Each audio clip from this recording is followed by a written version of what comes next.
I've used this millions of times. I still do this effect.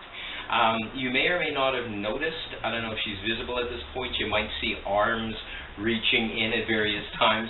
That's Mrs. Magic Mike, Susan Likey, helping me, because we're secretly doing this in the dungeon of an old castle. No, we're obviously doing this in a very spontaneous way, so I'm very grateful to you, honey. Thank you. So, the first one involves a rope and a pair of scissors. So I'm going to get you to hold on to the scissors. Just before we came back from break, I asked her if she could cut this rope, because a lot of adults, let alone kids, I don't know why they have a hard time cutting this rope. Now, in lieu of this kind of thing, which you can get at dollar stores or places like Walmart, etc., Target if you're in the States. All our Targets are gone in Canada, but that's a whole other thing. Twine you can use in lieu of this, whatever this is. It's basically multiple strands. I love, as well, using clothesline. Clothesline as well, you can make hollow. So you could take an end and pull out the guts of it. It all comes out in one shot. You have to work at it a bit. And it makes it very pliable, softer, and easier for kids to cut. So, I'm going to try to find the middle of this thing. I'm going to place it into my hand like so and bring up the center. Not the centaur, that's a whole other thing. Bring out the centaur! That's also a theater in Montreal, it was. In any case, I'm going to have you, Sue, please cut the rope. Not there. Ow, ow, ow. Just kidding. Oh, perfect. I was a little bit worried that something might happen.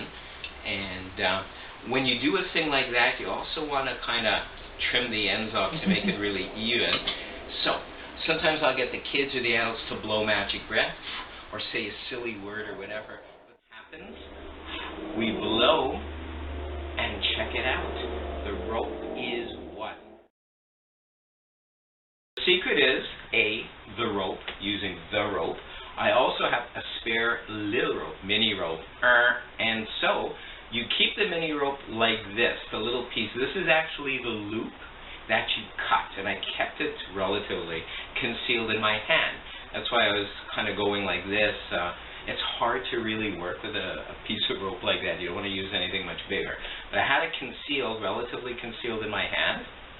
You can have all of this in the same pocket. So you come out with the extra piece, and you come out with this rope.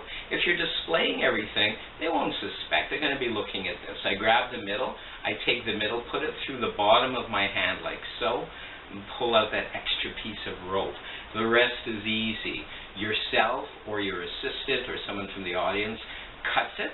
Now really what you're left with are three pieces, this one and these two wee little pieces of rope. You want to get rid of these two. I mean, it looks cool at this point. It kind of looks like, well, you got two ropes. But why not make your life easier? So I pretend to cut it, but slow motion.